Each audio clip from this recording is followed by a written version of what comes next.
我被玉兰玉翠拿下了面罩，只因为上一世我是个人渣，迫使贤惠的王月在风浪天出海，最终葬身海底。再睁眼我重生了，回到1983的渔村，妻子出海的那天。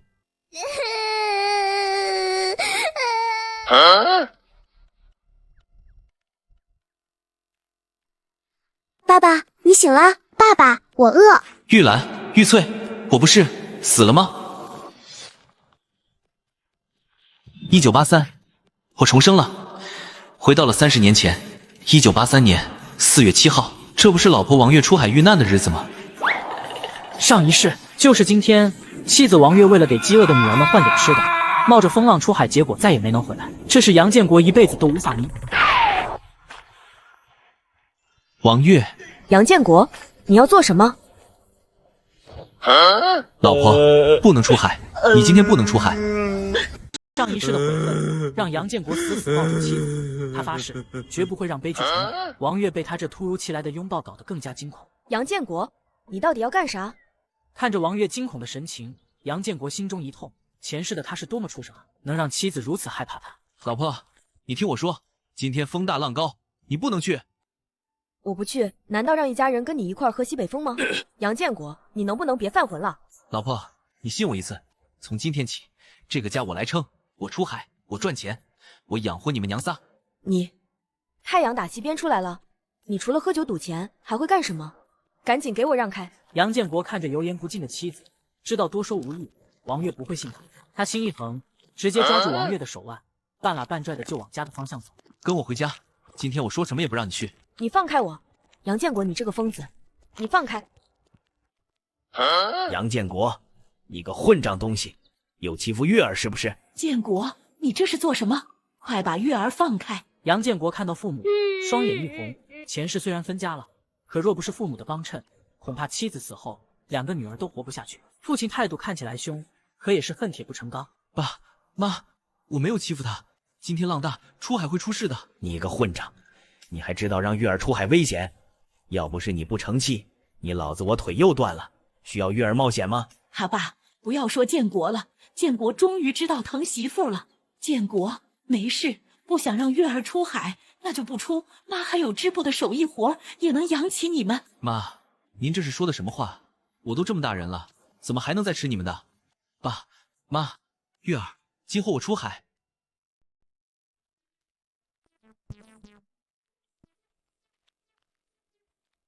老三，听说你腿受伤了，正好你那船闲着也是闲着，借给我跟建民用用，我们去多捞点货。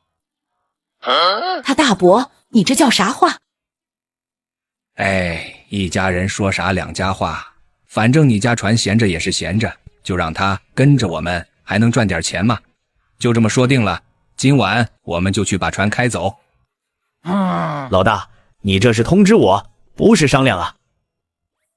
咋的？你家还有谁能出海？建国，他会摇橹吗？我能。建国，我没听错吧？你说你能？你上过船吗？就你这细胳膊细腿的。大伯，我再不行，我也是这个家唯一的男人，只要我还在，这船就姓杨，姓我家的杨。大伯，您哪儿来的？回哪儿去吧。杨建国可没有忘记前世大伯一家名义上是借，实则是拿，哪怕是父亲腿好后主动去要，都不曾给。你这是什么态度？我可是你大爷！我爸受伤了，现在这个家我说了算。大哥，你听见了？没错，建国要出海。杨父自然不相信杨建国出海的话，现在这么说，只是为了拒绝他的大哥罢了。老三，你疯了！就他这吊儿郎当的样，你放心，让他一个人出海，万一出点事儿，你家这根独苗可就没了。行了行了，别磨叽了，亲兄弟明算账，船我先用着，晚上我就来取。别给你脸，你不要脸！我家的船，谁敢动一下试试？晚了你了，我是你大爷！爱谁谁，今天就是我亲爷爷来了，敢动我家的船，我也照样跟他拼命！滚！杨建国本就魂不吝，如今一副拼命的架势，让杨连军心中胆颤。好，你等着！哼！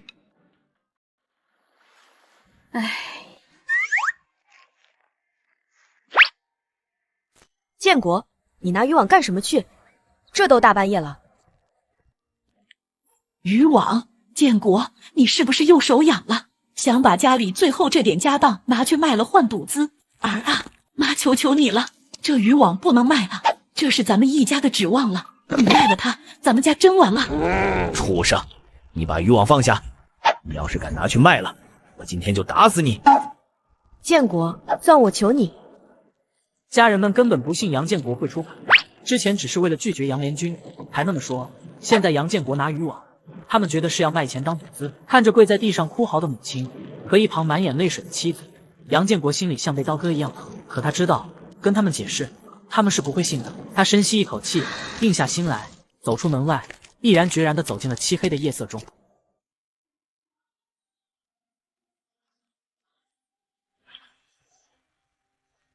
我的老天爷啊，这是啥玩意儿啊？是鬼火，海里全是鬼火。海神爷，是海神爷发怒了，这是降下的天罚，谁敢下海，谁就得死。完了完了，今年别想出海了，咱们都得饿死，这绝对是大凶之兆。鬼火？不，这不是鬼火，这是海鹰，传说中才会出现的海鹰。只有在鱼群最密集的时候，它们才会浮上水面。发了，这次要发大财了。哈哈哈哈！我当是谁呢？杨建国，你个败家子儿，大半夜不睡觉，跑这儿来看鬼火啊？爹，你还看不出来吗？他肯定是又把钱输光了，没脸回家，准备跳海一了百了呢。哦，我说呢，怎么海神爷突然发怒了？原来是要收你这个祸害啊！你可千万别连累我们。就是他，肯定是他这个赌鬼触怒了海神爷。老杨家真是倒了8辈子血霉，出了这么个不孝子，这是要绝后了。嘿，爹，你看他，他真要上船，这小子是真疯了。杨建国，你个小兔崽子是活腻歪了，没看到海神爷都给你点上引魂灯了吗？你这是去送死！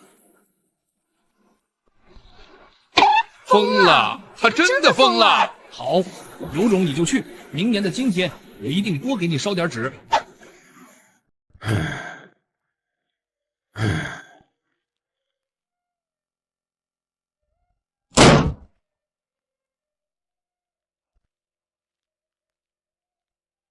哟，一家人都在呢，这是等谁呢？等你们家那短命鬼杨建国回来啊！你们来干什么？老东西，我们当然是来要钱的。杨建国前天在咱们厂子里输了200块，快还钱呢。2位大哥见过他，他现在不在家，我们家里也实在没钱。没钱？我看你们是不想给吧？钱我们会想办法，等建国回来。等他回来，老头儿，你睡醒了没有啊？全村人都看见了，海神爷发怒，海里全是鬼火，你儿子偏要往里闯，这会儿啊，8成已经喂了王八了。你胡说，我儿子不会死的，你们少在这咒他。死不死的可不归我管，反正他人没了，这账不能不算，欠债还钱，天经地义。没钱，嘿嘿，要不就让你儿媳妇儿跟我们走一趟来抵债。你们别过来！小美人儿跟着那赌鬼有什么好？跟了哥哥我们，保你吃香的喝辣的。混蛋，我跟你们拼了！谁敢动我儿媳妇一下试试？我儿子没死，他一定会回来的。你们这群天杀的，给我滚出我们家！老东西，滚开！嘿嘿，美人儿，和我们走吧，今天就用你抵债了。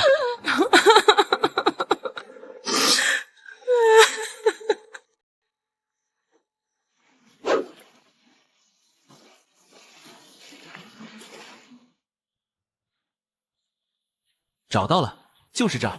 这座小岛在84年才被发现，岛上有鲍鱼，而小岛附近的岸边有成批的对虾，他就是要提前来收获。83年的对虾和鲍鱼的价格相当高了。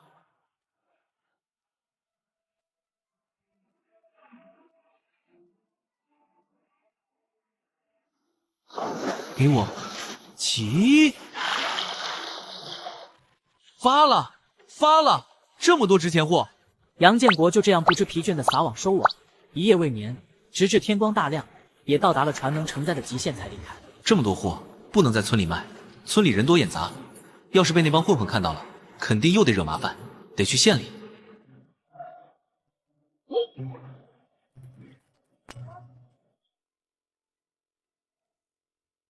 小兄弟，你这鲍鱼都是野生的吗？怎么卖？老板，您是行家，您看这品相都是刚从海里捞上来的，您给个价。品相是不错，这样我全要了，给你8块钱1斤，怎么样？80年代8块钱1斤的鲍鱼已经是不错的价格，但杨建国深知自己这批顶级货色的价值远不止于此。老板，您开玩笑了，现在市面上我这成色的野生鲍鱼少于15块，您到哪儿都拿不到。哈哈哈哈！小兄弟是行家啊，行，不跟你绕弯子，12块1斤，你这些虾我也全要了，给个10成价，我全包。好，成交。鲍鱼86斤，大虾102斤，一共是2154块。小兄弟，你点点。谢谢老板。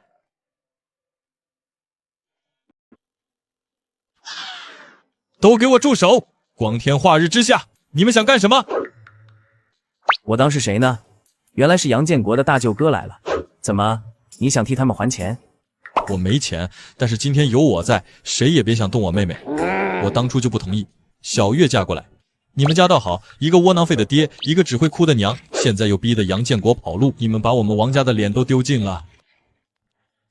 哥，你别说了，不关爸妈的事，建国他不是跑路。你给我闭嘴，跟我回家，这家就不是人待的地方。杨建国那个废物，他要是敢回来，我第一个打断他的腿。有意思啊，真有意思啊！你们一家人自己先狗咬狗起来了。不过小子，你在我的地盘上，跟我装什么英雄？给我废了他！王强虽然气势汹汹，但哪里是2个地痞的对手，没2下就被一脚踹倒在地。一个小混混踩住王强的手，另一个则抡起拳头狠狠砸下。哥，不要！住手！哟，老东西，怎么你是想当英雄了？我好歹是杨建国的亲大伯，怎么能坐视不管？大伯，杨连军没理会王月，反而转向周明，摆出一副讲道理的架势。周明是吧？我那不争气的侄子已经出海去了，说不定能带回东西呢。你不如再等等。狗屁！昨晚海神发怒，鬼火都出现了，杨建国怎么能回来？话也不能这么说，毕竟你们都没见到尸体，就再等1个上午。建国要是再回不来，我就不管了。杨连军这番话看似是为了一家人出头，实际上是怕事情闹大，自己脸上无光。现在站出来，就算之后出了什么事，也不至于被人戳脊梁骨。有意思，真有意思。老东西，我的事轮到你管吗？坏了，这下装大了，这小子不会连我一块打吧？不过嘛，今天看你这把老骨头还敢站出来的份上，我给你这个面子。那我们就等他半个钟头，半个钟头之后，那废物杨建国要是回不来，我就先打断他这个大舅哥的另一条腿，然后再把他漂亮媳妇带走，给我兄弟们好好还债。听见没？周明都发话了，讲道理还是有用的。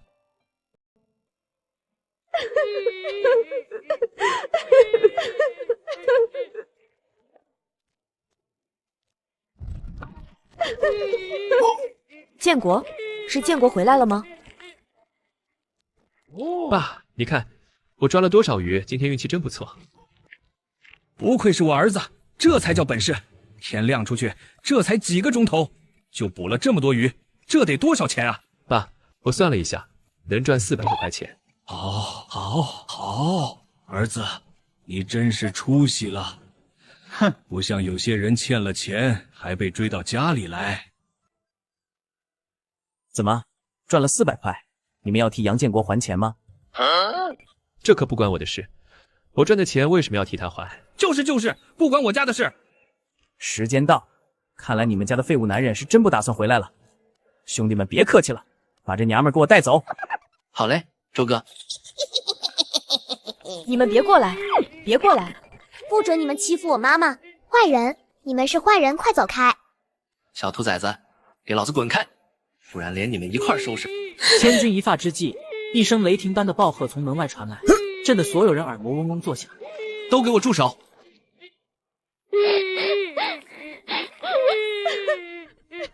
建国，你终于回来了。爸爸，钱我来还。嗨，杨建国，你失踪这么久，我还以为你死在外面了呢，拿什么还？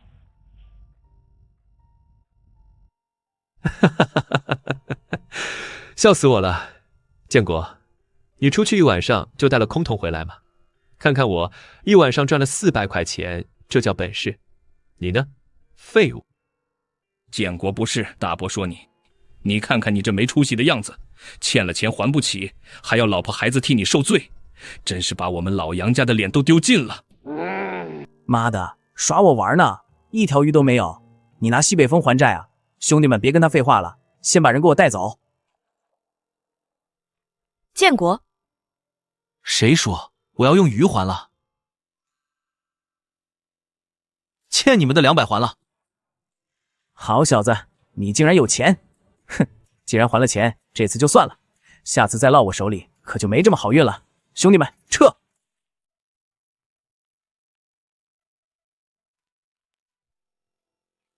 杨建国，你行啊你！从哪儿弄来这么多钱？你桶里连条死鱼都没有，别是偷的吧？建国，大伯可得好好问问你，咱们老杨家可是清白人家，你可不能干那偷鸡摸狗的勾当，要是让人抓了去，我们这张老脸往哪儿搁？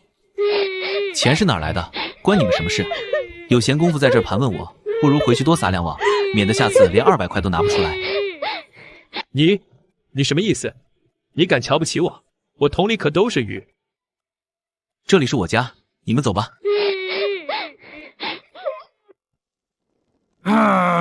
二叔二婶，你们可得好好问问他，这钱来路肯定不正经。咱们这穷渔村，谁能一夜之间拿出200块？别是偷的抢的，到时候警察找上门，你们全家都得跟着去蹲大牢。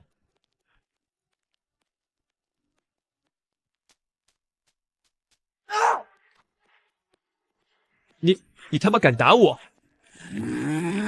杨建国，你个小畜生，反了天了你！连你哥都敢打，你眼里还有没有长幼尊卑？你们两个快滚，别逼我动手！杨连军和杨建明被杨建国身上散发出的强大气场吓得后退了一步。杨建国之前就是魂不吝，现在这种眼神让他们心里直发毛。好你个杨建国，你出息了！你给我等着，这事儿没完！别怕，爸爸回来了。建国，你刚才吓死我了。还有那钱，爸妈、月儿、玉兰、玉翠，相信我，从今天起，我不会再让任何人欺负你们娘仨。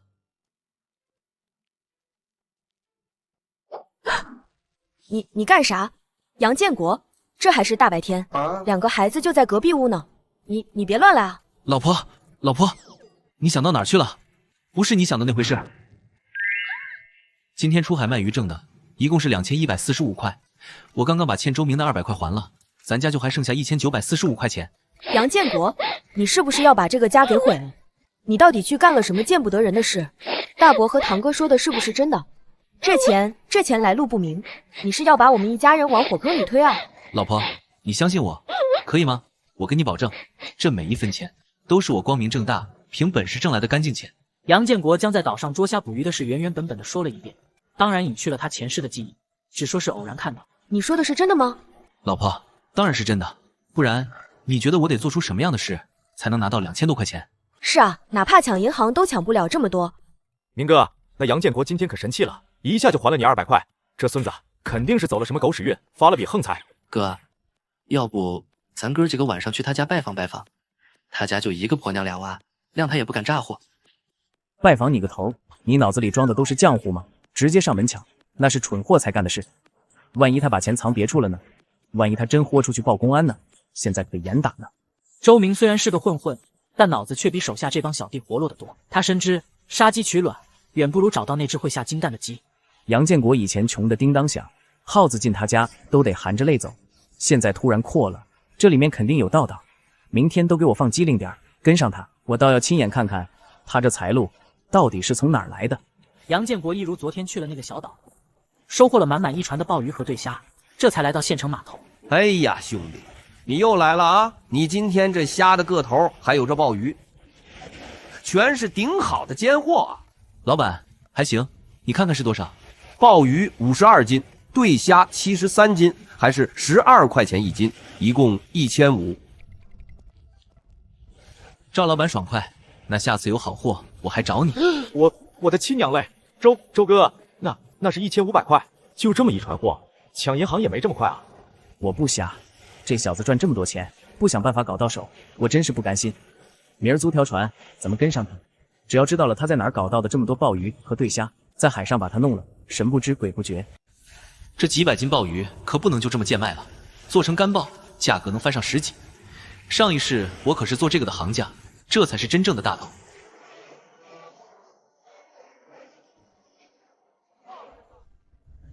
哟，建明，今天收获不错嘛！小黄鱼815斤，1毛21斤，一共是97块8毛。剩下的杂鱼263斤，算你8分，一共21块04分，加起来总共是118块8毛4，给你凑个整，119块。我的天，一天就挣了100多，建明真是出息了。可不是嘛，照这个势头，过不了多久，咱们村就要出第1个万元户了。建国啊，不是我说你，年轻人要走正道，别总想着偷鸡摸狗，歪门邪道是发不了财的。你看我踏踏实实出海，这不就挣到钱了？就是啊，建国，你得好好学学你堂哥，别一天到晚游手好闲，说你今天出海打了多少，也拿出来让大伙儿开开眼啊！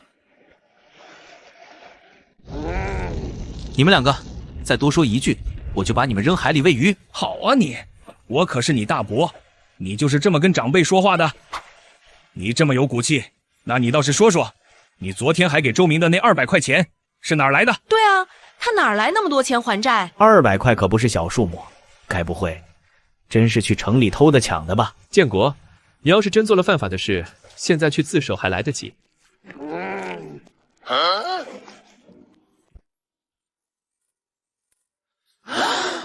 我没看错吧？那是鲍鱼。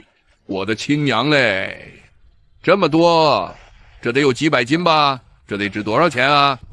不可能，这绝对不可能。他一个废物，怎么可能捞到这么多鲍鱼？建国，我的好兄弟建国，你这些鲍鱼卖不卖？你别不说话，我出8块，8块一斤，有多少我要多少，我全收了。我的天，8块钱一斤，这几桶加起来，少说也有100斤吧？100斤，那不就是800块钱？一晚上就挣800块，不卖啊？为啥不卖啊？建国，800块啊！我看他就是傻，有钱都不知道赚。再说，谁说我要卖了？我捞上来自己吃的，不行吗？败家子啊！这可是800块，拿去吃，真是个败家子。是啊，那玩意儿是我们吃的吗？是城里的大官和有钱人才能吃的。哼。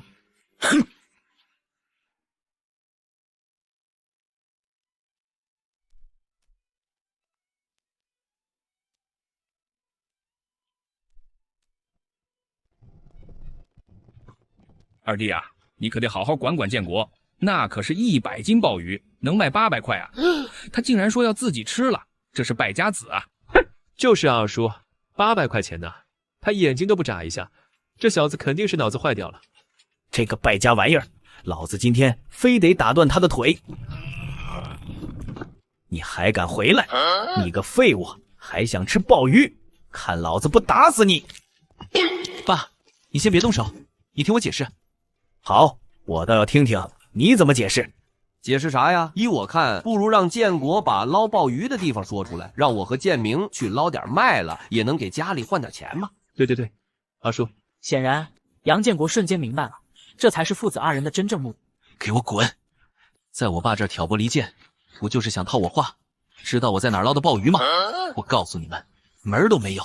真以为我不敢动你们是吧？赶紧滚！原本出去散步的养母和王月，在听了村里人的议论之后，也赶了回来。建国，村里人说是真的，这么多鲍鱼，咱还是卖了吧，留点自己尝尝鲜就行。是啊，这可是800块钱，能解决多少事啊！爸妈，小月，你们跟我进屋。谁说我要自己吃了？我要把它们做成干鲍。干鲍，那玩意儿是比鲜的赚钱，可咱也没人会做啊。你们不会，我会。建国，你真会做那啥干鲍？这可不是闹着玩的，做坏了800块钱，可就打水漂了。是啊，儿子，这玩意儿金贵，咱可折腾不起。爸妈，你们放心，这干鲍的门道我门儿清。先用盐腌，再下锅煮，火候、时间、晾晒的风向，每一步都有讲究。只要按我说的做，保证能把这100斤鲜鲍变成值几千块钱的干鲍。看着儿子说的头头是道，连晾晒要挂在屋檐下哪个朝向都说得清清楚楚，老两口心里的石头总算落了地。毕竟这儿子这一天的变化实在太大，他们由得幸福了。王月虽然没有说话，但一张脸蛋上的怀疑之色也褪去。爸，老天爷也太不公平了，凭什么杨建国那废物就能走狗屎运，捞到鲍鱼？急什么？天上不会掉馅饼。前2天他能把周明那笔钱还了，恐怕就是靠的这鲍鱼。我怀疑这附近肯定有个产鲍鱼的宝地，被这小子给摸着了。明天你一早就开船，跟在他后头，远远的追着，看他到底去哪儿。爸，这招高啊！等我知道了地方，咱们也去捞，到时候让他杨建国哭都没地方哭去。哼，到时候整个村就咱家能发大财。嘿嘿。第2天，天刚蒙蒙亮，杨建国就划着他的小船出发，而他已经察觉到身后已经跟上了2条鬼鬼祟祟的舞。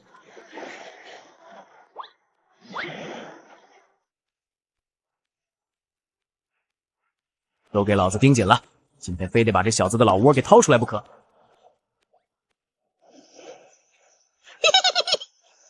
哎，他怎么往乱石滩里钻？那地方容易触礁啊！妈的，这小子属泥鳅的吗？给我追，小心点，别把船给撞了。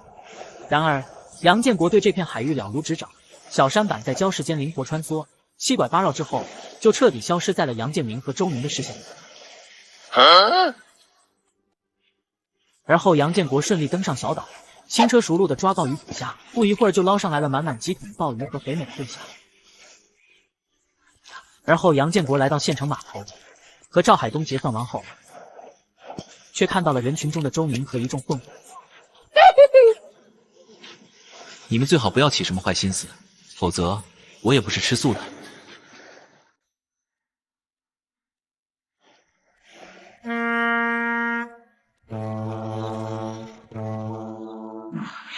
小子，跑得挺快啊，让老子给堵住了吧？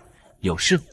少他妈跟老子装蒜，老实交代，你那些极品鲍鱼到底是从哪儿捞的？把地方说出来。还有你今天赚的钱，一分不少的，给老子交出来！听见没？我们明科发话了，识相的就赶紧照办。只要你乖乖听话，老子今天就发慈悲，饶你一条狗命。滚！好，好得很。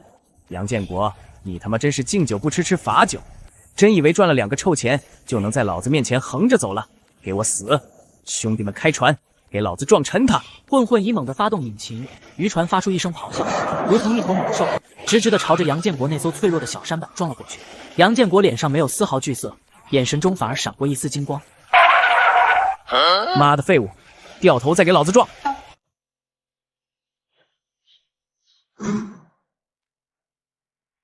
给我翻！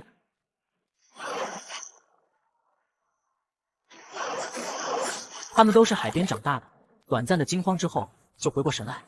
杨建国，你个混蛋，竟然敢这么对我们找死！等我们上岸，一定要给我好果子吃。你们可以试试，我杨建国也不是吃素的，这次就先饶了你们，下次再敢来招惹我，就不是把你们丢海里这么简单了。黄昏时候，周明带着混混们终于游回了岸上。周哥，这小子太混蛋了，我们宰了他！闭嘴！杨建国要是真的和你拼命，你有办法能无声无息的解决他吗？别忘了，今年还在严打。周哥，难道我们就要咽下这口恶气了吗？我周明可不是吃亏的人，走着瞧，我已经想到办法了。我的天爷，又是几桶鲍鱼，这又是800、900块了吧？这小子肯定是撞上了鲍鱼窝了，竟然连续2天都拿了这么多。杨建国这小子踩了什么狗屎运？他家这下可翻身了。杨建国没有理会村民们，回到院子中便开始处理这些鲍鱼。一下午将所有的鲍鱼都处理好，明天便能晒出，制作成干鲍鱼。建国，快进来吃饭吧。这2天杨建国的表现他都看在眼里，真真切切地感受到了杨建国的改变，对杨建国的态度也有害怕转为了温和。老婆，跟你商量个事。啥事啊？这么严肃？我想买条船。买船？为什么要买船？媳妇，你听我说，现在我能找到鲍鱼和对虾，所以看着赚了不少。可鲍鱼和对虾有没了的那天，到时候一天能赚10多块钱是好的。只有大船才能让我们家真正富贵。好，我信你。你说买，咱就买。建明兄弟，杨建国那小子现在发了财，却没带上你们这些亲戚，你心里就没点想法？哼，周哥，你有什么办法？那小子在海上跟个泥鳅似的，根本不知道他在哪儿找到的那些鲍鱼。咱们几个人是没办法，但是把全村人都拉上呢。这小子一天拿回那么多鲍鱼，我就不信村里人真的不想分一杯羹。鼓动全村人去他家里闹吗？还是让全村人都跟着他？他再怎么滑溜，能逃过全村人的追吗？这样肯定不行。万一那小子鱼死网破，不去了，咱们不是亏大了？周哥，那你的意思是，咱们让村里人去找村长，让村长出面，说他找到的鲍鱼窝是全村人的集体财产。只要村长被说得出面了，肯定没问题。周哥，还是你聪明啊！这样，看杨建国怎么应对。好了，我们快分头找村里人吧。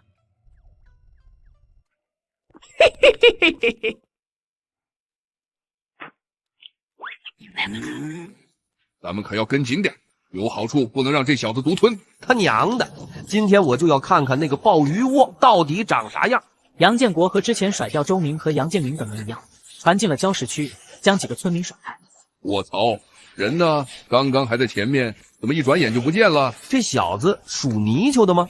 这片海我比我家婆娘都熟，咋就跟丢了呢？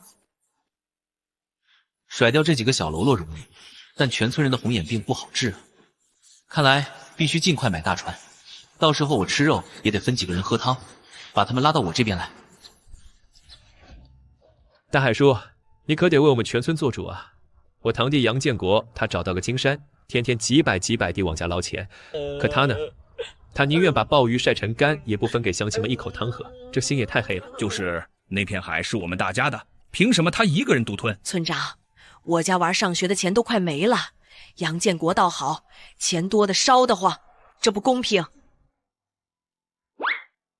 大海村长，这事往小了说是邻里矛盾，往大了说这叫破坏集体经济。咱们村的资源理应由村集体统一管理，共同致富嘛。对，让他交出来，那是集体的。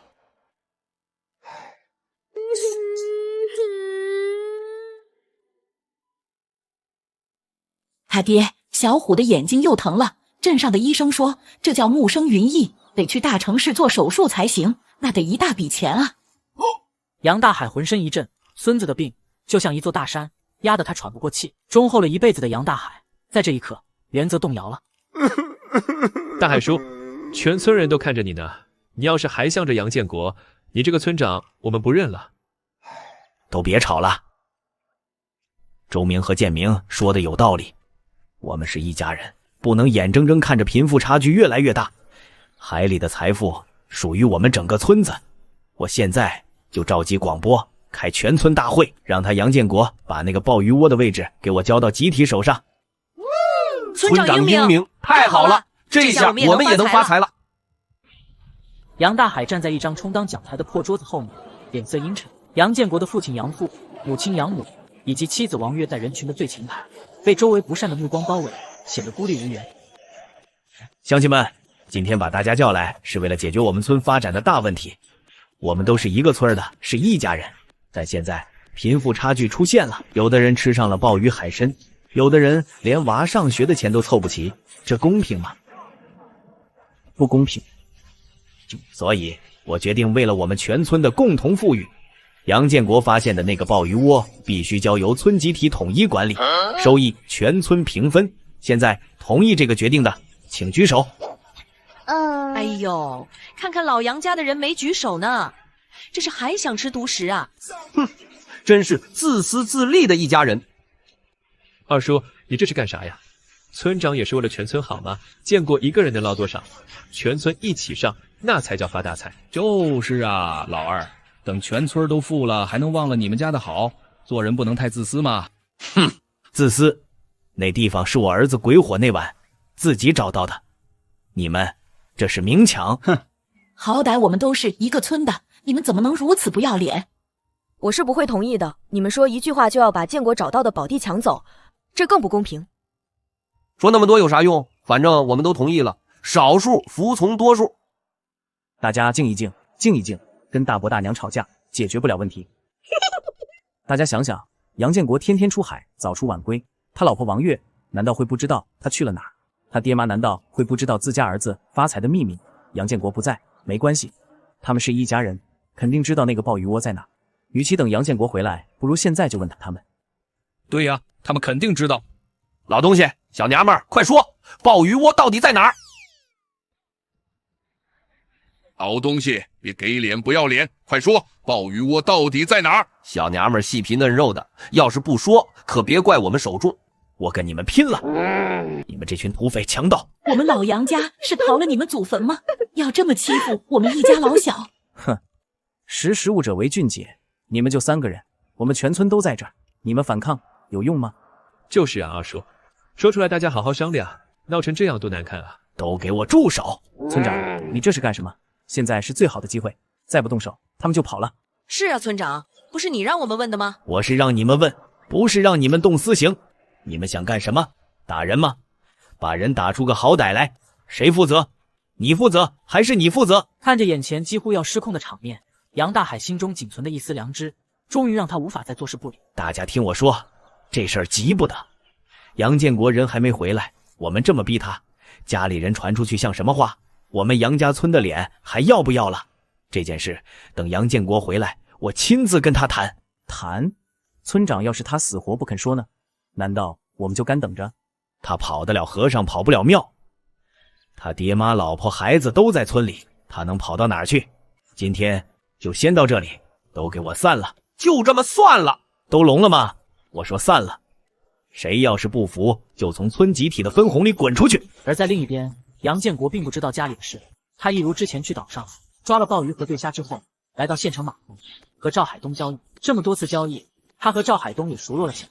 建国老弟，你的货真是个顶个的棒，尤其是这鲍鱼又肥又大，城里的大饭店抢着要，这是这次的货款，你点点，以后有这种极品，第一个想着哥哥我啊！东哥，你办事我放心，今天除了卖货，还有个事情请你帮忙。自家兄弟说，只要哥办得到的，绝不含糊。我想买条大船，越大越好。现在这条小破船太耽误事了。我就知道你小子志向不小，这事儿你可问对人了。走，哥带你去看个好东西。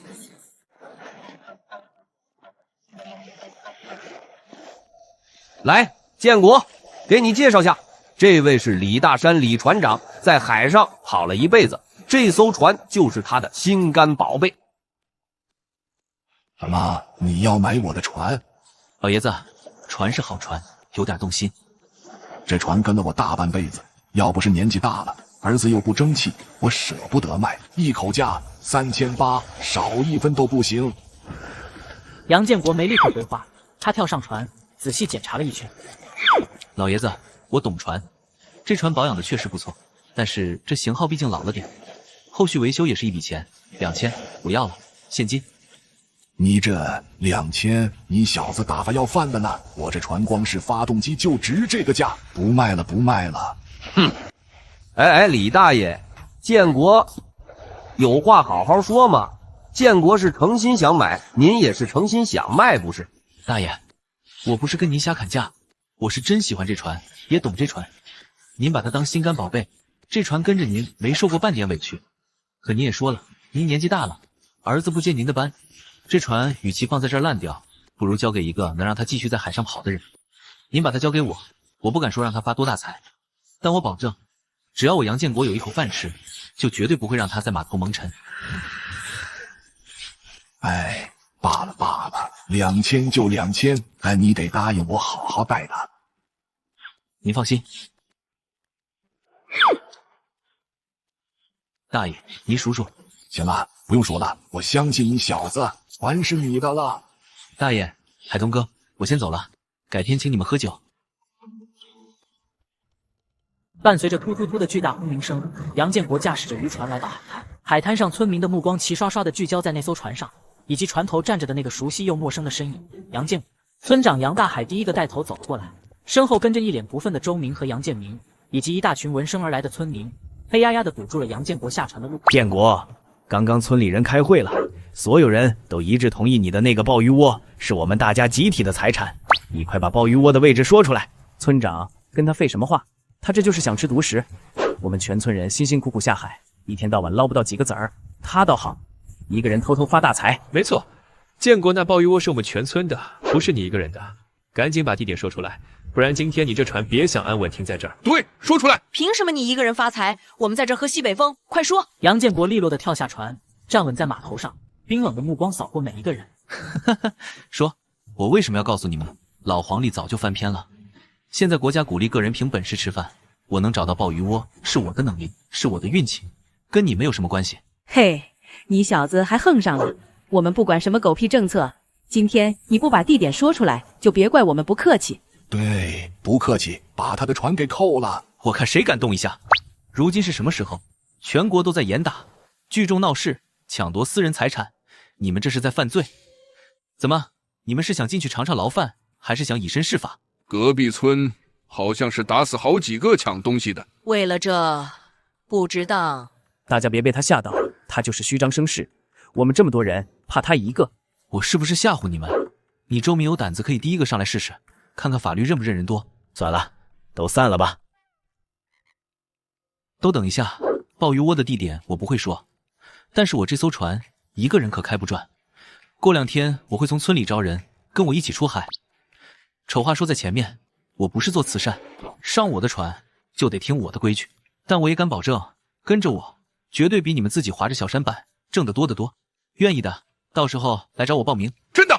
建国，这可是你说的。我报名，我第一个报名。跟着大船出海，那收获能一样吗？拉拢分化，震慑施恩，没看出这小子竟然有这种手段。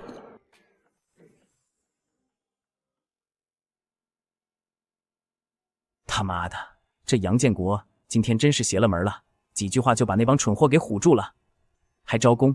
我看明天全村的人都得去他那排队。爸，现在怎么办？他真要招人，村里那帮人还不都得屁颠屁颠跟过去？到时候还有我们什么事？我们今天在码头脸都丢尽了。怎么办？哼，一群没脑子的东西，被几句好话就收买了。既然明着不行，我们就来暗的。联军叔，你有办法？哼，他不是要招人出海吗？他不是有条新船吗？要是船出了事，你看还有没有人敢上他的船？爸，你的意思是，今天晚上夜深人静的时候，咱们就去码头，把他那条新船的船底给凿个洞，不大不小，让他开到海中央再沉。高，实在是高啊！联军叔，船沉了，他杨建国就算有天大的本事，也得玩完，最好再淹死几个跟着他的，看以后谁还敢信他。到时候他就是全村的罪人。爸，这事就这么定了。什么时候动手？后半夜，等所有人都睡死了再动手，干净利落点。另一边，杨建国将鲍鱼都弄好后，来到了村长杨大海家。他知道杨大海之所以出面是为了自己的孙子小虎，而他前世正好知道一个能治好木生云医的老中医，他还想以村子为助力，不介意卖村长个口。建国，这么晚了，你来是还在为白天的事生气吗？建国，白天的事是我昏了头了，对不住。大海叔，我不是为白天的事来的，我来是想跟你说件事。小虎的眼睛或许有得治。啥？建国，你说的是真的？你没骗叔？小虎的眼睛真的有救吗？我去县里医院做手术，成功的几率都不够30%。我还是想试试，为了手术费，我今天才……大海叔，我知道，我认识一个老中医，他就是专门治此病的，我可以将他找来为小虎治疗。但是大海叔，你是一村之长，今天的事我知道你也有难处。我杨建国不是不讲情面的人，可我也不是任人拿捏的软柿子。今天的事我不希望以后再发生。建国，只要你能治好我孙子，以后在村里谁敢跟你过不去，就是跟我杨大海过不去，我这条老命都是你的。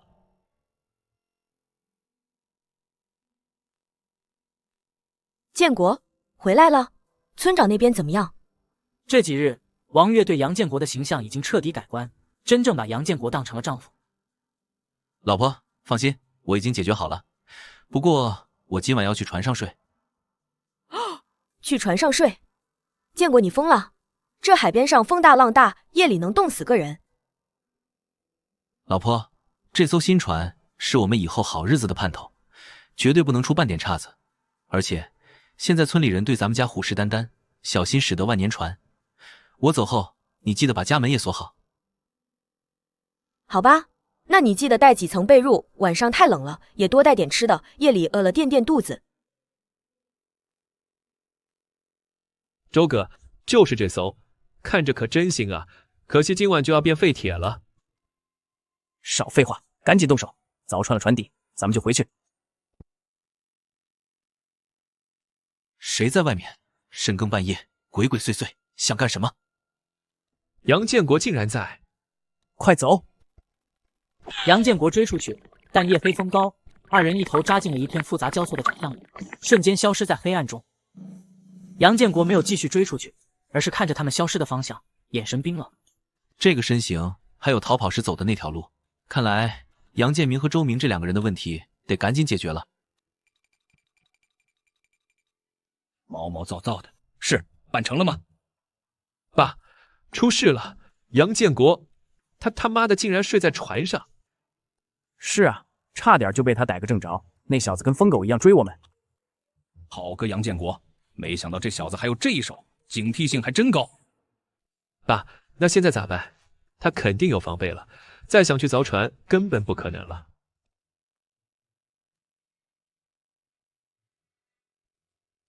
哼，既然如此，那我们就再想个办法。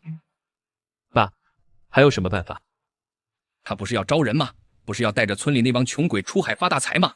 等他带人出海的时候，我们就让他带出去的人在海上出点意外，我要让他杨建国从全村的希望变成害死人的凶手，让他背上血债，一辈子都翻不了身。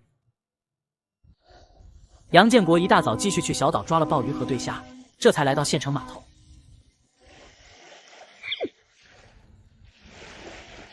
建国，你可算来了，我从天亮等到现在了。东哥，路上耽搁了会儿，久等了。而后二人给鲍鱼和对虾称了重，算了钱。建国，我问你个事，那些鲍鱼，你是不是想自己晒干鲍？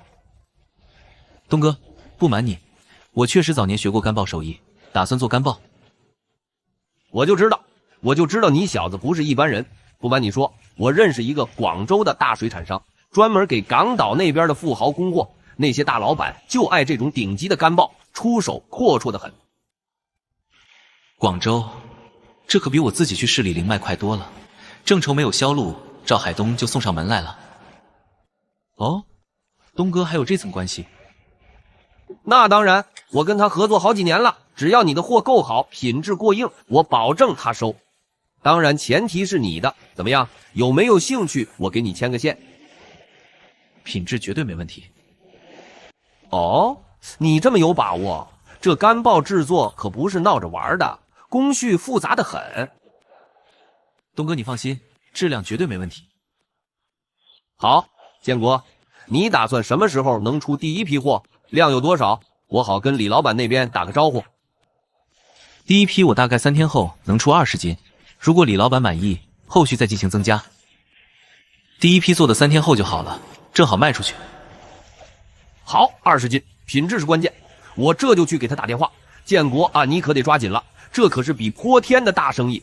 不过建国，丑话说在前头，这行的利润大，风险也大。咱们做的是信誉生意，一颗坏鲍鱼就能砸了你整块招牌，到时候别说赚钱，我在李老板那边都没法交代。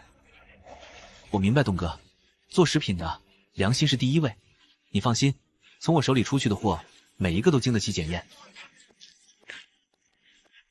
有你这句话我就放心了。行，你先回去准备，我等你好消息。那人是谁？码头上的同行，还是冲着我来的。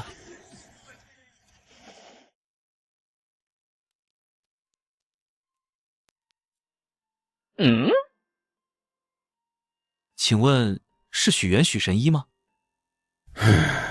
没什么神医，早就不是了。看病去医院，抓药去供销社，我这儿关门了。许大夫，我是特地来请您出山的。有个孩子眼睛出了问题，是木生云翳，村里的赤脚医生都束手无策，只有您能治。请我，然后呢，拉我出去批斗一顿，说我谋害人命。小子，我这条老命还想多活2年，你走吧。许元当初作为医术上学术权威被批斗了，后来再不出手，直到20年后治了某位大佬的木生云翳，才名声又显。大夫，时代不一样了，现在没人搞那些了，救人一命胜造7级浮屠啊！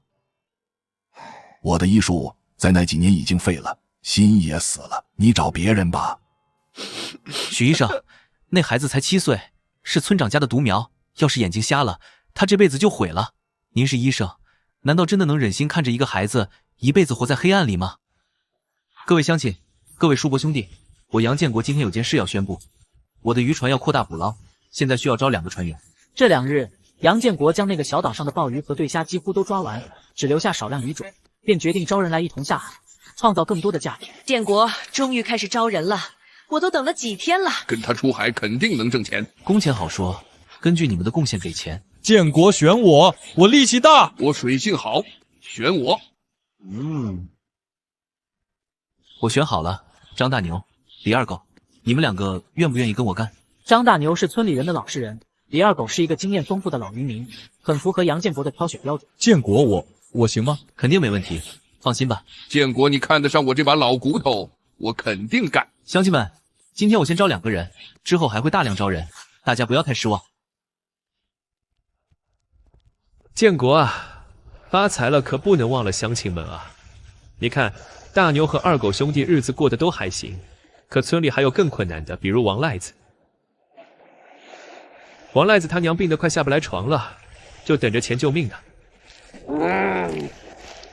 胡闹！王赖子手脚不干净，好吃懒做，让他上船非得出事不可。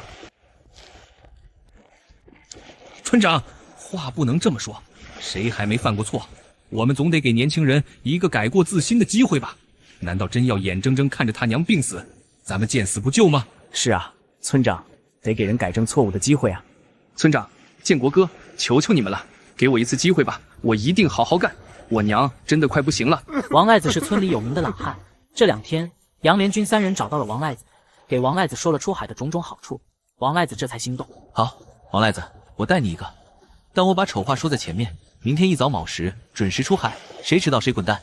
上了我的船就得守我的规矩，偷奸耍滑、手脚不干净的，别怪我杨建国直接把你扔海里喂鱼。放心吧，建国哥，我肯定守规矩。谢谢你，你就是我的再生父母。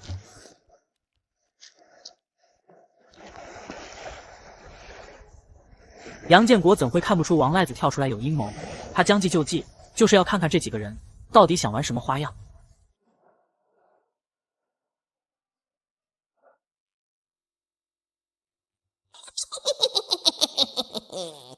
周哥，那杨建国真上钩了，他真信咱们是好心帮王赖子。他信不信不重要，重要的是王赖子上了他的船，他就别想再下来。这可是我托人从县城黑市上弄来的好东西。爸，这是什么？这药喝下去没什么感觉，但只要一下水，尤其是冰冷的海水一激，不出3分钟，人就会四肢抽搐，心跳骤停，看上去跟溺水一模一样。高，实在是高，到时候法医都查不出来，那杨建国就是跳进黄河也洗不清了。没错，船上死了人，他这个船主就是第一责任人。到时候我们再找王赖子的老娘去闹，让他赔钱，我看他怎么翻身。去把王赖子叫过来。说，我这就去叫。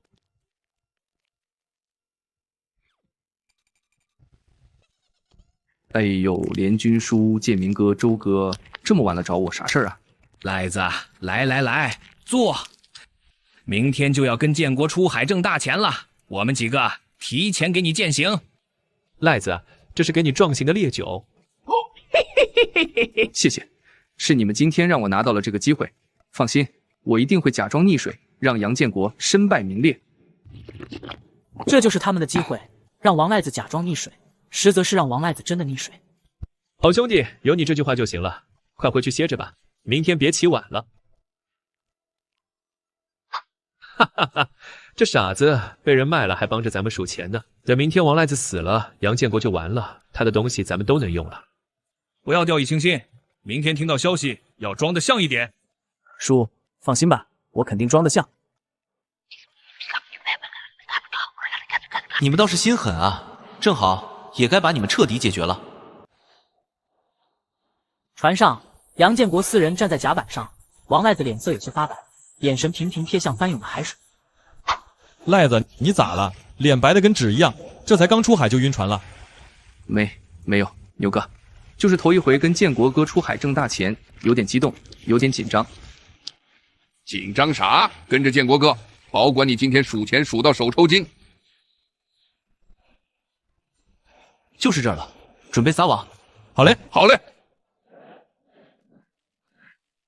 王赖子看准时机，假装脚下被绳子绊了一下，身体夸张的失去平衡。救命啊！不好，赖子掉下去了！快救人！救命！救命啊！我不会水。怎么回事？我身体动不了了，我要死了！你们别动，他情况不对。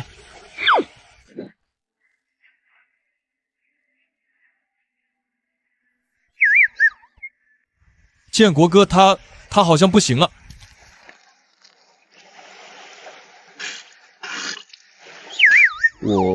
我刚才我差点就死了，建国哥，你救了我。救了你？我是在救我自己。王赖子，你真以为杨连军他们是好心？你胡说八道什么？连军叔和建明哥是好人，是他们给了我这个机会，你少在这里挑拨离间。好人？好人会让你来演一出假溺水的戏，好栽赃到我头上吗？你以为我不知道？昨晚你们在杨连军家里说的话，我一字不差，全都听见了。我不知道你在说什么，你就是嫉妒他们，想诬陷他们。诬陷？那你告诉我，你现在是不是还觉得头晕恶心，心跳得特别快？这不是溺水的症状，这是中毒的反应。他们给你喝的那碗酒里下了药，一种遇冷水就会发作的毒药。不信的话，我们现在就掉头回岸上，去县医院验血，看看你身体里到底有什么不该有的东西。不可能，不可能！可是我现在情况确实和杨建国说的一样，他们是真的要我的命。你们先在外面等着，病人需要马上抽血化验。医生，难道我真的中毒了吗？王赖子身体的状况越来越差，半推半就下和杨建国来到了医院，心中也更加怀疑了。嚷什么？结果出来需要点时间，在走廊等着。王赖子是吧？你最近是不是吃了什么不干净的东西？没有啊，医生。你的血液里检测出一种罕见的心脏毒剂成分，这种毒素平时潜伏在体内，一旦遇到低温，特别是冷水刺激，就会迅速发作，引发急性心律失常，严重的话，几分钟内就能导致心脏骤停。心脏骤停，他们真的要我的命，医生，你得救救我。这是解毒药，但是要2块钱。2块钱？我没那么多钱，这个钱我出了。建国哥，我对不起你，我不是人，我不该财迷心窍，听信他们的鬼话啊！他们说只是让我假装溺水，让你惹上官司，和他们一起分钱。他们没说要让我死。建国哥，我错了，我差点害死你，也差点害死我自己，我混蛋！现在哭有什么用？我救你，是因为我不能背着杀人的罪名过一辈子。但是王赖子，你得想清楚，他们今天敢用这种手段对付我，明天就能用同样的手段对付村里任何一个碍着他们眼的人。你我都可能成为下一个牺牲品。而且，你不想报仇吗？建国哥，你说的对，我不能就这么算了。想明白了？想明白了。建国哥，我跟你去报警，我要去作证，我要指认杨连军他们3个，这帮丧尽天良的畜生，我要让他们坐牢，我要为我做的蠢事赎罪。快把药吃了，一会儿再检查一遍。我们去派出所。所长，我说的全是真的。王赖子吃了解药后，就和杨建国来到了派出所，将所有事情全盘托出。所长，医院的化验报告可以证明，王赖子中的是一种罕见的心脏毒剂，遇冷水则发作，这根本不是意外，是蓄意谋杀。光天化日，朗朗乾坤，为了个人恩怨，竟然敢下毒害人性命，简直无法无天。小李，你马上去县医院调取王赖子的血液检验报告和全部治疗记录作为证据。小张，你跟我带上他们2个，我们立刻回村里抓人。是，所长。这是咋了？治安员咋来咱们村了？你看车上那不是杨建国和王赖子吗？他们去报警了。爸，这么久了，王赖子恐怕早就……你得意什么？一会儿意外死亡的消息传来，你给我装好，别露出马脚。叔，也别这么严肃嘛，咱们做的天衣无缝，谁会想到我们呢？外面吵吵什么？警察都不许动！警察同志，你们这是干什么？哎，凭什么闯进我家？你们3个丧尽天良的畜生，还想害死我？你胡说八道！王赖子，你别诬陷我们！就是王赖子，你不要没事找事。警察同志，你可不能听他们胡说八道啊！诬告，我们已经掌握了充分的证据。错。所长找到了，这里有剩余的毒药。天哪，竟然是真的！杨联军要杀人啊！太恶毒了！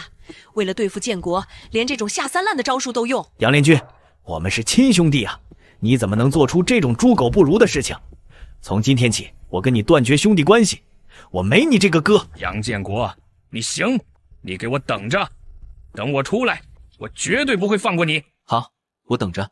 各位乡亲，我对不起大家，更对不起建国哥，是我一时财迷心窍，鬼迷了心窍，差点酿成大错。我对不起大家，我以后一定好好做人。建国，事情我都听说了，你没事吧？老婆，放心，我没事。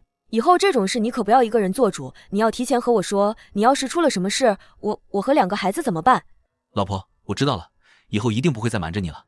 第2天，第一批干鲍鱼已经做好，杨建国背着沉重的布袋，和赵海东在码头碰了头。建国，东哥，这是我做好的干鲍鱼。我的天，你这手艺绝了！你看这品相，肉质肥厚，色泽金黄，这绝对是顶级货。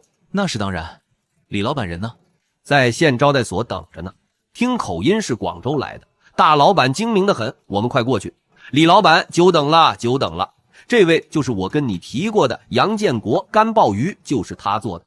东西带来了，拿出来我看看。带来了。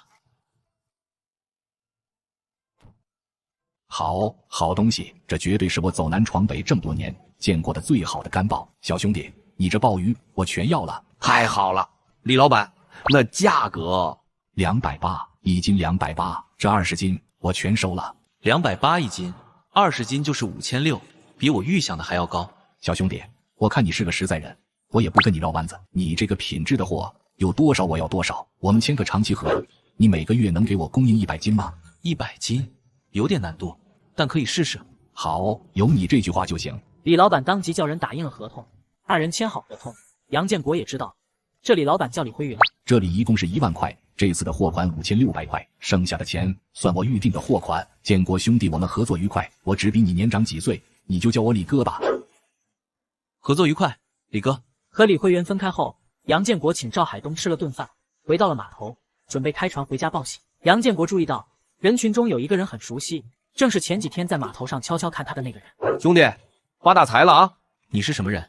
我叫宋进，管这片码头的。兄弟，第一次来我们码头做生意，不懂规矩啊。什么规矩？在我们这儿讨生活，总得交点码头管理费吧？不多，每天给兄弟们500块就好了。一天500块，这叫码头管理费？我在这码头10几年，第一次听说有这个规矩。以前是以前，现在是现在，现在有了。你们这收费有文件吗？是县里哪个部门批准的？嘿，你还跟我要文件？行啊，让你死个明白，睁大你的狗眼，看清楚，这可是县里盖了红章的正式文件。县政府的文件，这个章明显不对。两世为人，杨建国一眼就看出了这个文件的问题。你小子少在这胡说八道，这就是县里的文件。是不是真的？和我去县政府查一下不就知道了？骗人的东西，以后就不要再拿出来了。我就说嘛，哪有这样的规矩？这不是抢钱吗？这小伙子胆子太大了，宋进这伙人不好惹啊。他表哥可是附近的混混头。放屁！你他妈找死是吧？老子今天就把话放这儿，这钱你交也得交，不交也得交，不然你这条船以后就别想从这个码头下水。是吗？我倒要看看这码头什么时候成了你宋家的天下。好，好，你有种，杨建国是吧？老子记住你了，咱们走着瞧。看来我的生意引起县里一些人的觊觎了，得尽快解决了这些麻烦。建国回来了，今天累坏了吧？这是什么？建国，这是多少钱？你哪来的这么多钱？老婆，你别怕，还记得我跟你说的干报生意吗？成了，成了，成了就能有这么多。我们晒的那些干报，城里来的大老板全收了，一斤280块，而且我们还签了长期的供货合同，以后这就是咱们家的稳定收入。建国，你跟我说实话，这钱来路正不正？你可千万不能去做犯法的事啊！我们穷点没关系，我不想你出事。放心吧，老婆，我可不会做那种蠢事，我和人家合同都签了，你看，白纸黑字。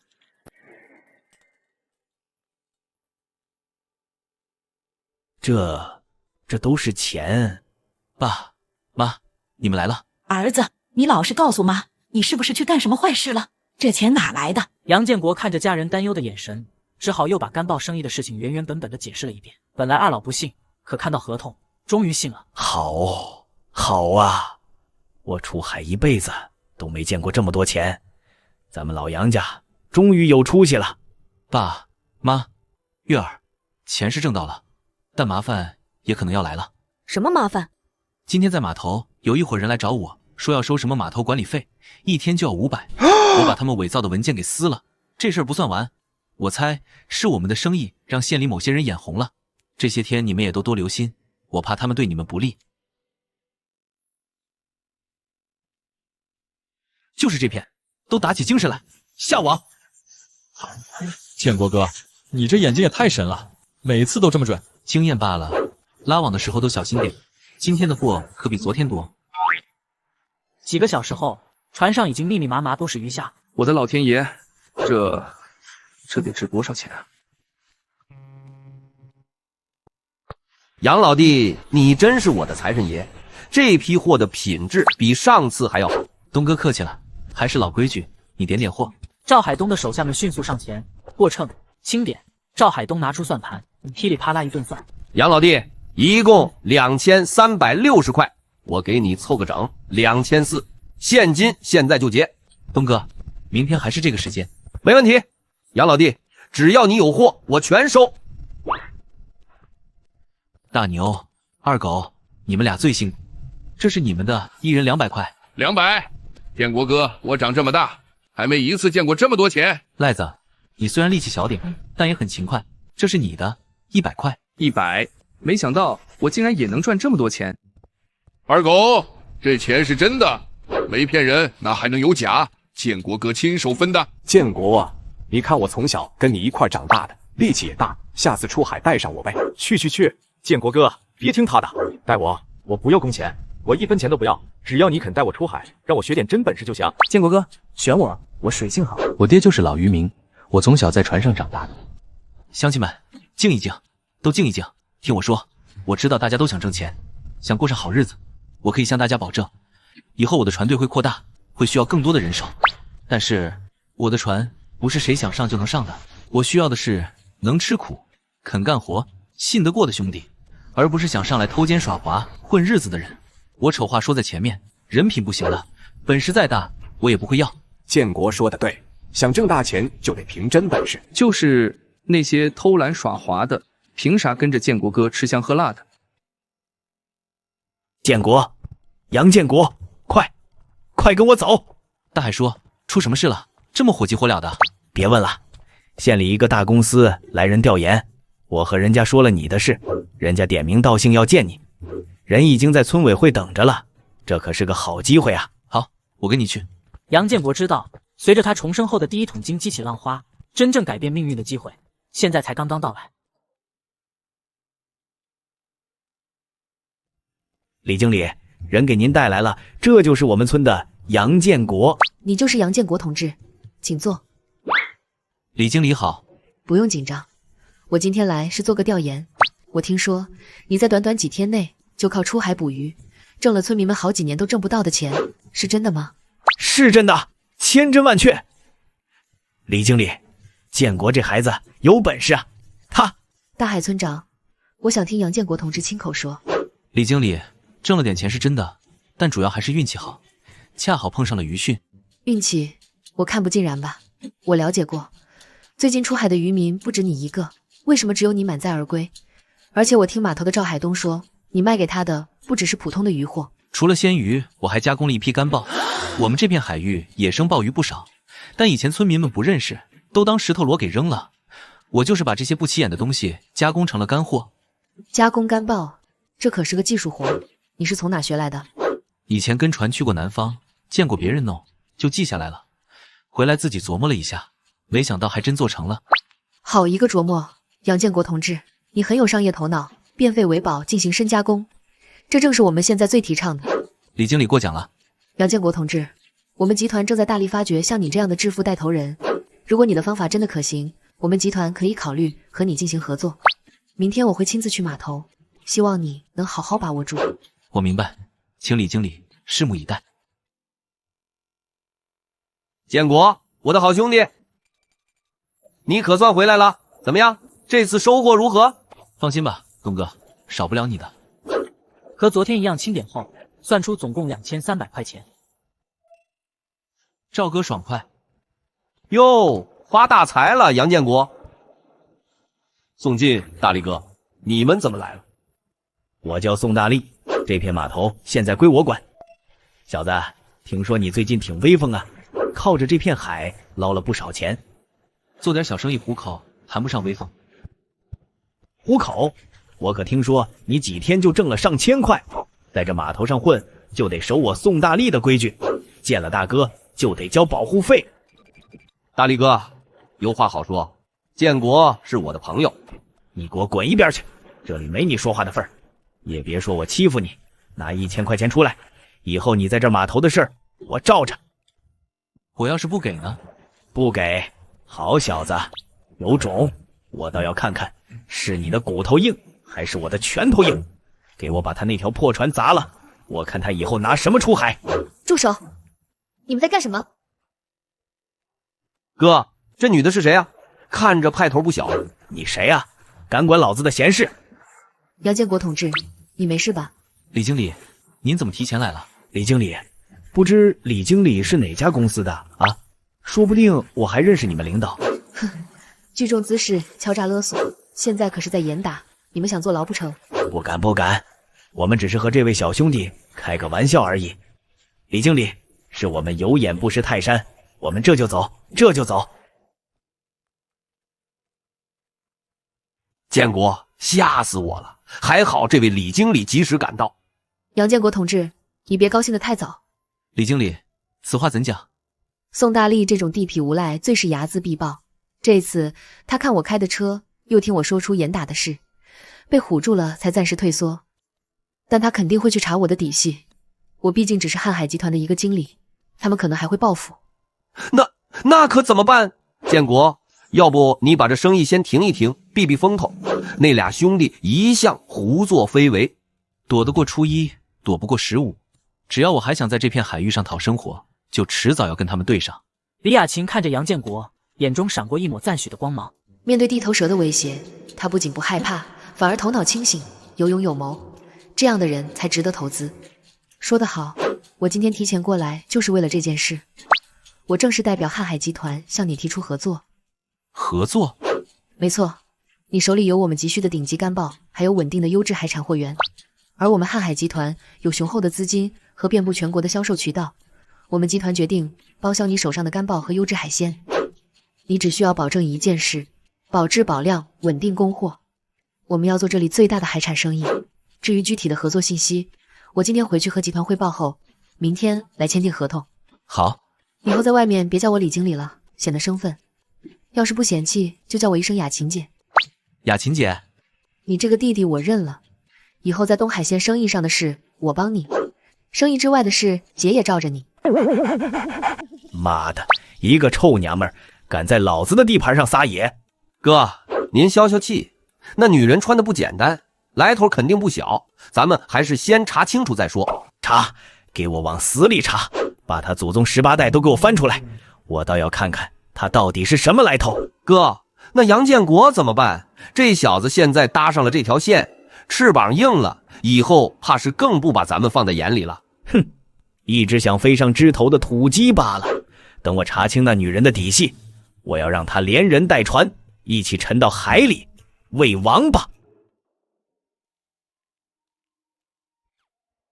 建国，你回来了？怎么脸色这么难看？是不是生意上出什么事了？没事，老婆，别担心，就是生意上遇到点小麻烦，能解决。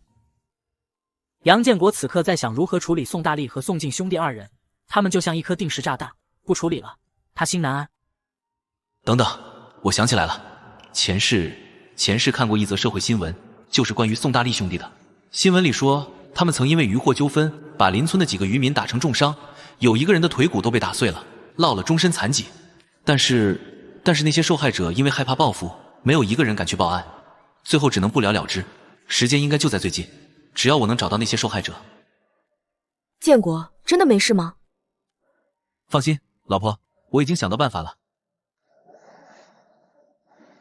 乡亲们，静一静，我杨建国今天站在这里，是想宣布一件事，我的船队要再次扩招船员。昨晚杨建国已经想过了，他还要再招5个人来应付和瀚海集团的合作。建国又要招人了，俺报名，俺能吃苦。俺也报名，俺家几代都是渔民，水性好得很。前2天张大牛3人赚钱，已经让村民们羡慕不已。大家先别急，这次招人我有我的规矩，钱我杨建国给得起，但人我也要挑最好的。第一，人要老实本分，忠诚可靠，那些偷奸耍滑、有二心的，我这儿绝不留。第二，必须能吃苦耐劳，出海不是享福，是拿命在拼，怕苦怕累的就别来了，想来的现在就站到前面来。杨建国凭借着前世的记忆，清晰地记得村里每一个人的品性，他要找的不仅是孔武有力的壮汉，更是未来能与他并肩作战的兄弟。杨建国的目光最终停留在5个人身上，选出了5个人。第一，听指挥，海上风浪大，人心更要齐，我说往东，不准往西。第二，同舟共济，谁要是敢在背后捅兄弟刀子，别怪我杨建国翻脸不认人。建国哥，我们都听你的。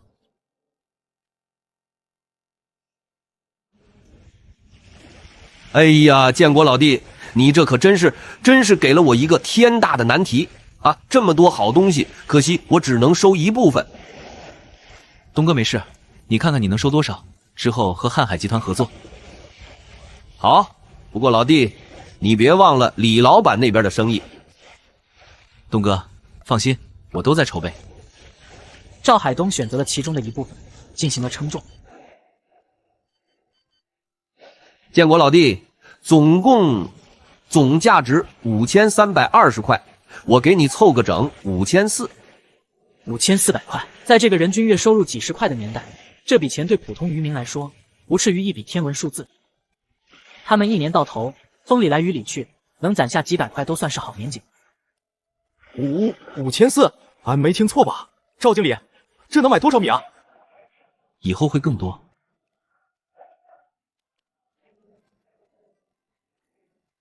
建国老弟，合作愉快，这批货我马上运走，希望下次还有这样的好货。一定。我杨建国说过，跟着我亏待不了大家，现在分钱。大牛、二狗、赖子，你们3个是老人，300块拿着。建国哥，这也太多了。拿着，这是你们应得的。你们5个第一次跟船，每人200，以后还会更多。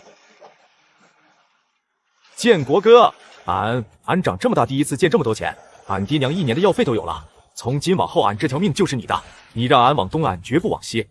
我们都跟建国哥干一辈子。好，都是自家兄弟，不说两家话，只要大家齐心协力，以后顿顿吃肉，天天分钱。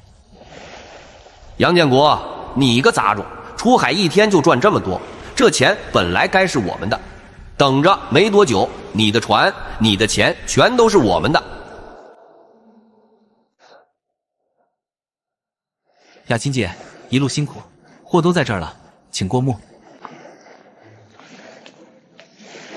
好品相，肉质肥厚，个头匀称，比我预想的还要好。这海参的品质在整个沿海地区都算得上是顶尖的了。建国，看来你没让我白跑一趟。雅琴姐，和您合作，我肯定100个用心，绝对不会给你假货、烂货。好，我们去县招待所详谈。建国，我就不绕圈子了。瀚海集团的实力你应该有所耳闻，我们有全国最广的销售渠道，能让你的货卖出最好的价钱。愿闻其详。我们愿意以高于市场价20%的价格包销你所有的优质鱼货。当然，我们也有要求，合同期1年，每月至少供应1000斤各类优质海鲜，其中你这种品质的干鲍鱼每月不能少于100斤。1个月100斤干鲍鱼，这个量不小。再加上李老板这边，看来得想办法扩大规模了。李经理，合同很有诚意，不过我有几点想法。请讲。第一，关于供货量，我可以保证质量，但远洋捕捞风险大，如果遇到不可抗力，比如台风，导致无法完成当月任务，我希望可以有免责条款。第二，货款结算，我希望从月结改成每半个月结算一次，我的船员们都指着这个养家糊口，早点拿到钱，他们心里踏实。没问题，建国，看来你不仅会做生意，还很会待人。还有吗？没了，合作愉快。合作愉快，杨老板，明天我会带法务过来正式签约。雅琴姐，对了，法务团队，不知道我能聘用一段时间吗？怎么了？宋大力兄弟2人不除掉，我寝食难安。我想借助瀚海集团的法务团队，当然我可以出钱。建国，这说的什么话？放心，只要你需要，我们不要钱，免费给你当外援。当然，前提是你有足够的证据。雅琴姐，放心，我这2天会搜集好证据。先多谢雅琴姐了。没事。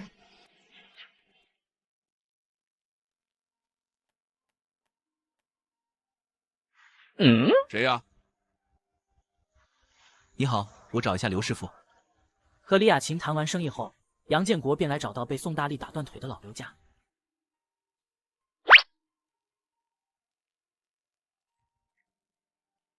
你找谁？这里没有姓刘的。刘师傅，你别害怕，我没有恶意。我不认识你，你快走！再不走，我喊人了。我不是宋大力派来的。你胡说什么？我不认识什么宋大力、王大力的，你赶紧走。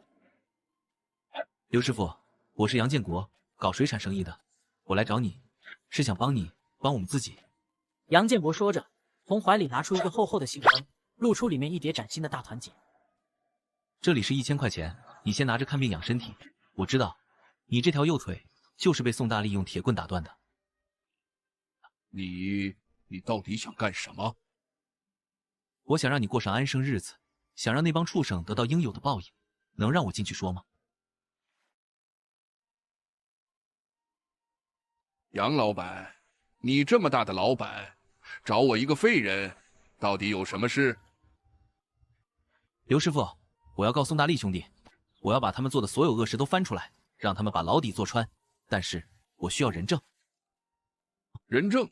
呵呵，杨老板，你太天真了。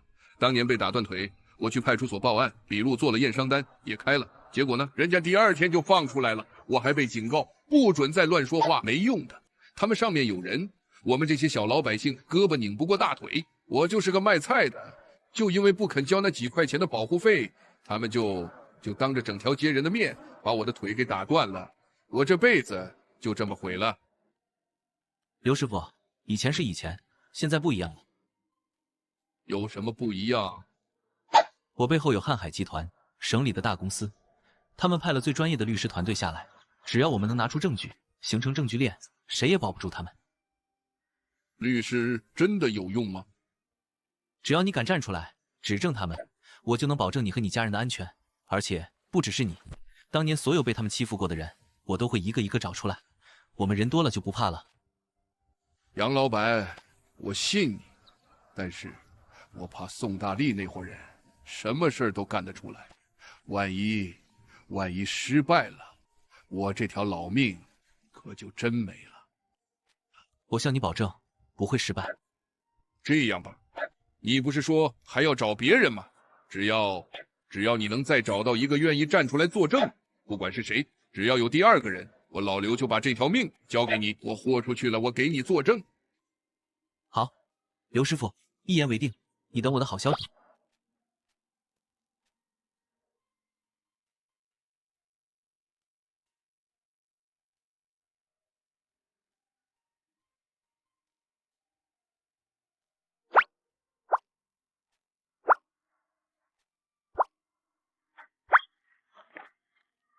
王哥，这么晚还没收摊？你谁啊？我叫杨建国，搞水产的。听说你这里的带鱼不错，想来跟你谈谈生意。谈生意？你看我这摊子，还有什么生意好谈的？兄弟，别拿我开涮了，赶紧回家吧。王哥，我不是来开玩笑的，我知道你3年前因为不愿意交管理费，被宋大力一伙人打断了3根肋骨，是不是？你到底是什么人？你想干什么？我什么都不知道，你快走！我是来帮你的人。宋大力、宋大强兄弟横行这么多年，就没人能治他们吗？我不信。你别跟我说这个，我斗不过他们。我就是个卖鱼的，我只想安安稳稳过日子。安稳日子？他们让你安稳了吗？这里是1000块，拿着，先把身体养好。啊，这钱我不能要。拿着，这只是开始。我叫杨建国，已经请了省里最好的律师，就是要告倒宋氏兄弟。现在菜市场的老刘已经答应作证了。老刘，他腿不是……就是因为他的腿，他才更要站出来。王哥，我们不能再这么跪着活了，现在就差你一个，只要你点头，我们人就更多，胆子就更壮。好，杨老板，他们早就受够了，我跟你干，什么时候？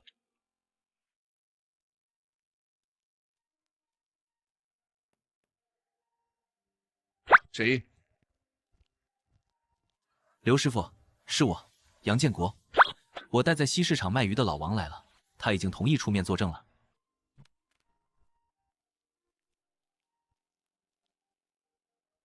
好，只要老王兄弟也敢站出来，我老刘这条命就交给你了。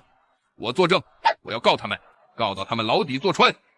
好，刘师傅，有你这句话就够了。第二天，杨建国联系好李雅琴后，和2人一同前往。宋大力，你想干什么？光天化日之下，你们还想动手不成？动手？不，我这是来给你们解决问题的。没想到啊，杨建国，你竟然能找到这2个废物，我今天就把你们3个都废了。我早就料到你会来，所以我也给你准备了一份大礼。3、2、1。杨建国知道这一路不会平静，早已经提前联系了派出所。都不许动，警察。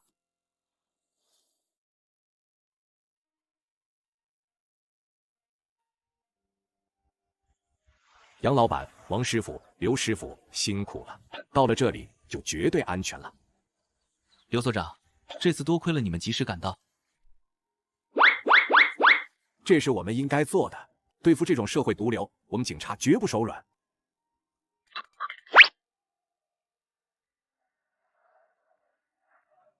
刘所长，这是3年前的，宋大力带人收管理费，我不给，他们就把我打成这样。诊断书上写的清清楚楚，3根肋骨骨折。这是我腿被打伤后去报案的回执，可当时他们就说证据不足，不了了之了。我一直留着，我就不信这个天底下没王法了。混账！有这2样东西在，就是铁证。2位师傅，你们放心，这次我亲自督办，一定把案子查个水落石出。建国，刘所长。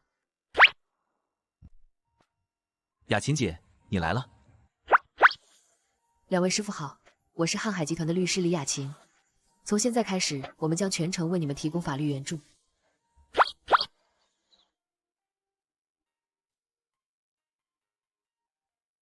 杨建国，你个王八蛋，以为把我弄进来就完了？做梦！等老子出去，第一个就弄死你！我让你全家都不得安生。还有老王、老刘那2个废物，敢举报我！等我出去，我要把他们的骨头一根根敲碎。而在接待室中，律师团队已经将老王和老刘的口供及证据初步整理完毕，打印成文。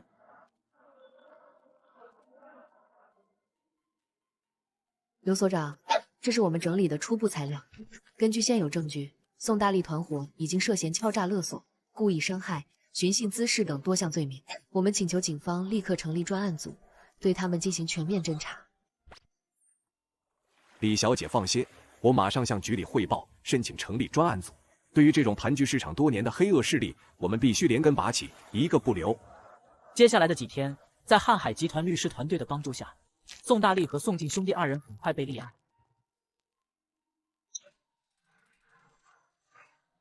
杨建国也更加扩大自己的团队，生活蒸蒸日上。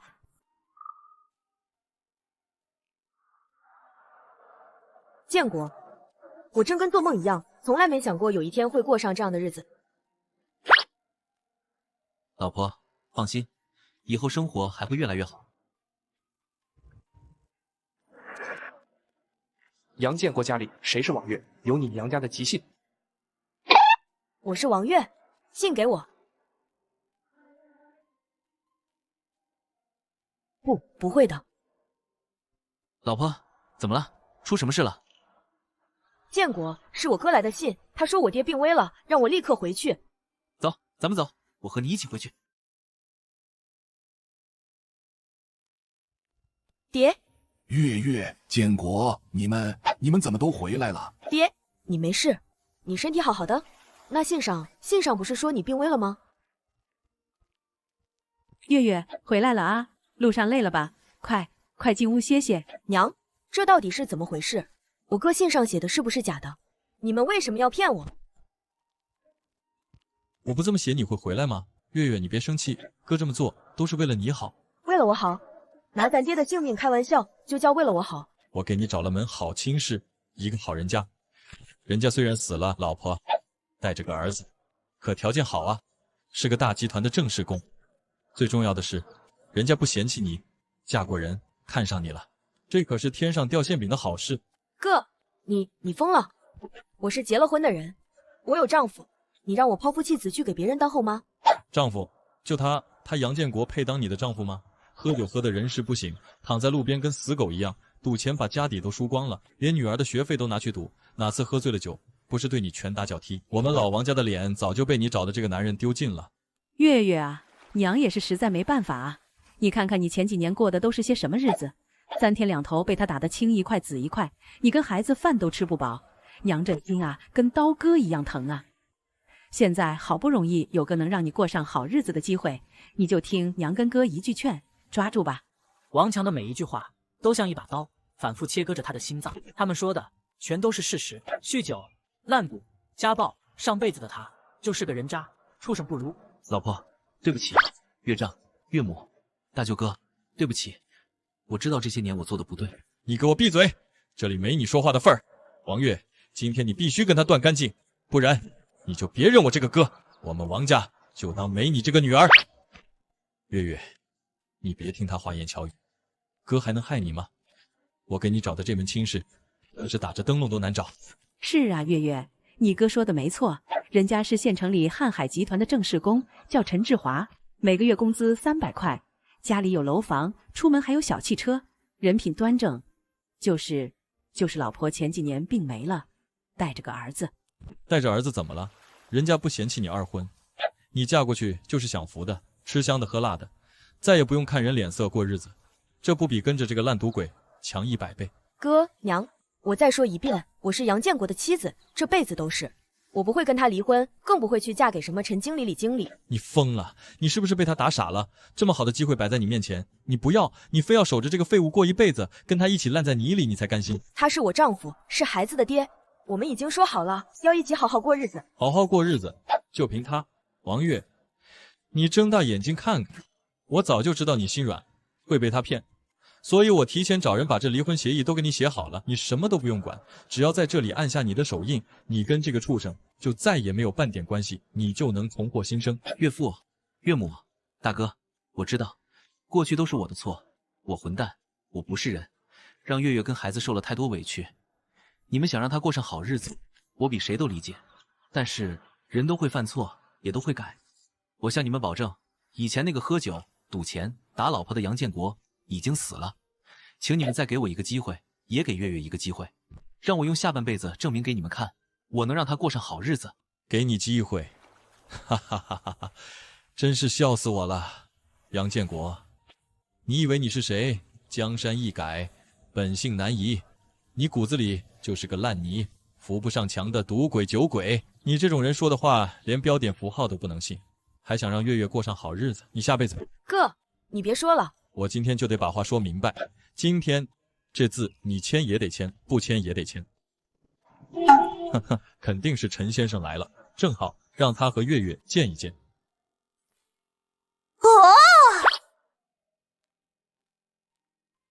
哎呀，陈先生，您可算来了，路上辛苦了，快请进，快请进。黄大哥客气了，是我来的冒昧。陈先生，我给您介绍，这就是我妹妹王月，月月，快叫陈先生。王月妹子你好，经常听你哥提起你。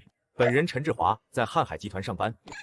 杨先生，您怎么会在这里？我是瀚海集团市场部的陈志华，你和我们李经理之前签合同，我就在里面。陈先生，你是不是认错人了？他叫杨建国，就是隔壁村里的一个无赖。你胡说什么？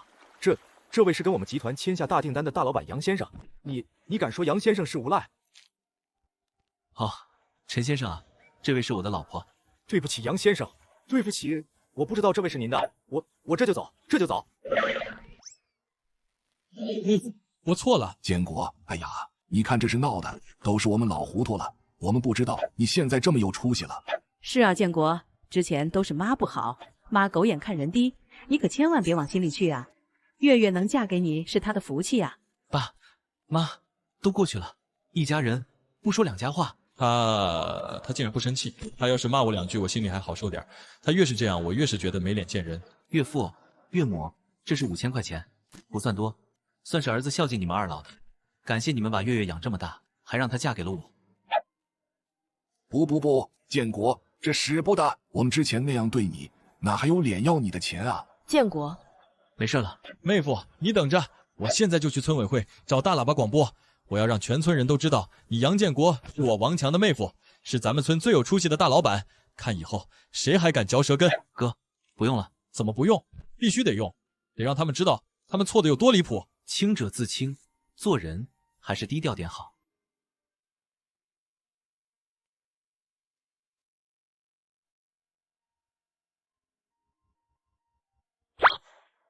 建国啊，多吃点，你看你都瘦了，在外面打拼肯定很辛苦吧？妈，够了，再加碗里就装不下了。建国，来，爸敬你一杯。以前是爸有眼不识泰山，你别往心里去，以后你和月月好好过日子，爸就放心了。爸，你说什么呢？建国才不是那么小气的人。自从杨建国展露财力，王家人对他的态度发生了180度大转弯，杨建国也被留下来住了2天。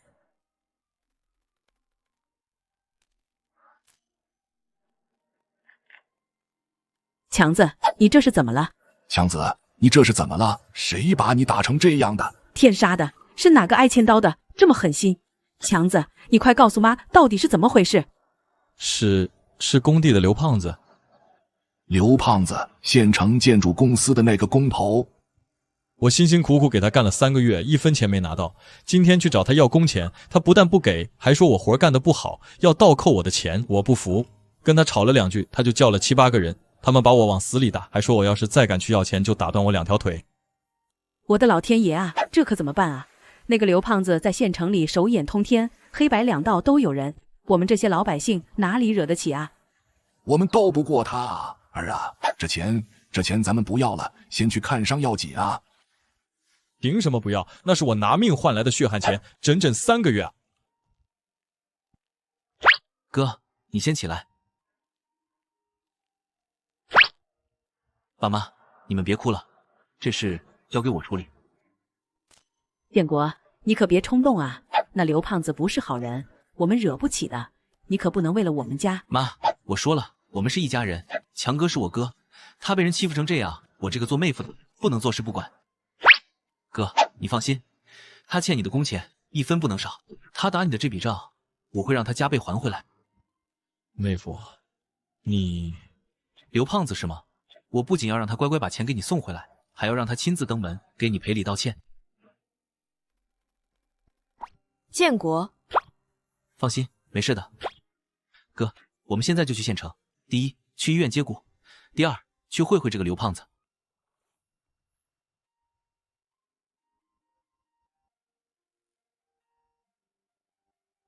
钱，一天到晚就知道要钱，活干的跟狗屎一样，还想要工钱。我看你是想提前回老家过年。刘总，我家里老娘病了，等着钱做手术，求求您先把上个月的工钱结给我吧。滚，没钱，再啰嗦，这个月的一分也别想拿到。妹夫，就是他，这个天杀的刘胖子，你看他又在欺负人。哥，别急，对付这种人，用拳头是下策。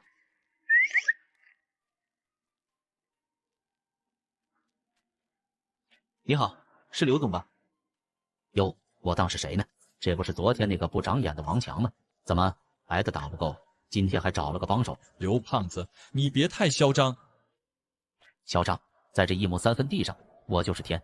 怎么，你这个乡巴佬还想和我碰一碰？刘总说笑了，我今天来是想跟你谈谈我哥王强的工资问题。他给你干了3个月活，一共是700块。另外，昨天你打伤他，医药费、误工费，一共是300块，总共1000块。你现在结一下。你他妈是脑子进水了吧？还敢跟我要医药费？小子，我看你是不想站着离开这儿。胖哥，跟他们废什么话？再打一顿就老实了。看来刘总是没打算好好谈了。看你妈！告诉你，今天你们俩谁也别想走，给我！怎么摇人啊？我倒要看看你个穷酸样能摇来什么货色。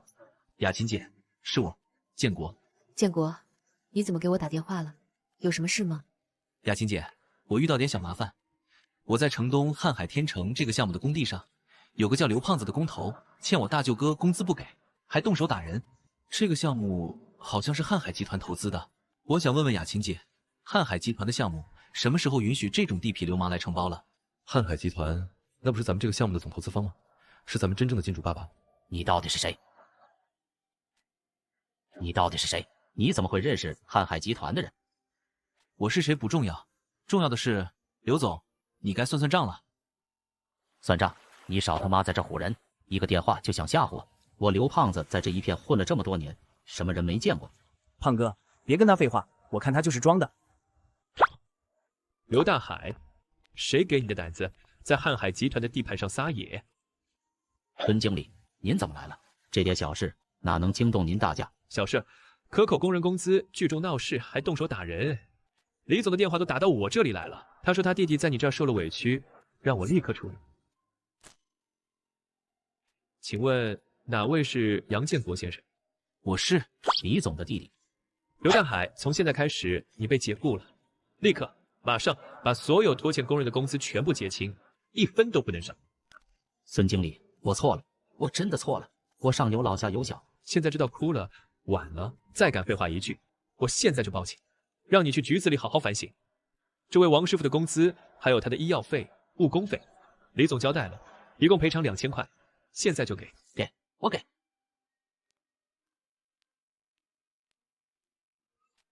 这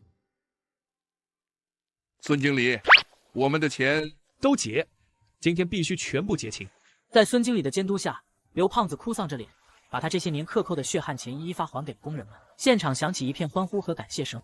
建国哥，谢谢你，哥对不起你，以前还看不起你。哥，一家人说这些干什么？我们回家。你们是没看见，我妹夫就那么一个电话，喂，雅琴姐，10分钟，就10分钟，一个开大皇冠的大经理就跑来了，对着那个刘胖子指着鼻子就是一顿骂。我的乖乖，建国原来不是不学无术吗？现在这么大本事了，在县城认识这种大人物。强子，你可真是找了个好妹夫啊！那可不，那个姓刘的胖子平时多横啊，在我妹夫面前跟孙子似的，不仅把欠我的钱全给了，还多赔了1000块的医药费。叔叔婶子们好，就是朋友帮了个小忙，我哥他夸张了。建国，我跟做梦一样，我哥他以前的事都过去了。解决完王强的事之后，和王家道了别，杨建国便和王月回家了。我就是没想到你现在这么厉害了，一个电话瀚海集团的项目经理都亲自到场。瀚海集团啊，那可是咱们市最大的企业。月月相信我，这只是个开始。我答应过你，要让你和孩子过上好日子，不是以前那种紧巴巴的日子，是真正的好日子。我信你。雅琴姐，你来了，快坐。建国，今天的事我听孙经理汇报了，你做得很好，既解决了问题，也立了威。都是雅琴姐，你面子大。建国，光靠我的面子你走不远，蝇营狗苟的小角色容易对付，但你想做大，必须要有自己的根基。雅琴姐，我明白。你那些海蜇和海带，我已经让集团的研发部门检测过了，品质极高，市场前景巨大。但你现在这种小作坊式的供货模式太不稳定，也太容易被人针对。我跟董事会提了，准备投资300万，我们合作建一个现代化的海产品深加工厂。我们瀚海出资金、出渠道，你出技术和原料。终于来了，这正是我计划中最关键的一步。雅琴姐，感谢集团的信任，这个合作我同意，但是我有一个条件。哦，你说。我要控股，我占股51%。建国，你是在开玩笑吗？集团出资300万，你只出技术就想拿走控股权，你知道这意味着什么吗？我知道，但我也知道，我的技术和原料是独一无二的，没有我，这300万投进来，最多也只能建个普通的水产厂，但有了我，它的价值将是3000万、3个亿，甚至更多。我必须保证它未来的方向由我来决定。杨建国，你的胆子比我想象中还要大，控股权不是儿戏，这事关300万投资的归属和未来工厂的控制权。正因为这不是儿戏，我才必须掌握主动权。雅琴姐，我的技术和原料价值远不止300万。你的条件我会原封不动地向董事会汇报，最迟明天上午我会给你一个明确的答复，希望你清楚。如果董事会否决，我们今天的谈话就到此为止。建国，你怎么能提这样的要求？那可是瀚海集团是300万啊，万一把他们得罪了，这厂子建不成了怎么办？月月，你别慌，坐下听我说。月月，你想想，他们为什么愿意出300万？因为他们看到了更大的利润。这300万是投资，不是施舍。如果我连控股权都不要，那以后厂子的一切我们都说了不算。他们随时可以把我踢出局，到时候我们竹篮打水一场空。可那是51%啊，就差一点点，咱们少要一点不行吗？比如49%。不行，1%的差距就是天壤之别。月月，这件事你必须信我，要么不做，要做就必须由我说了算。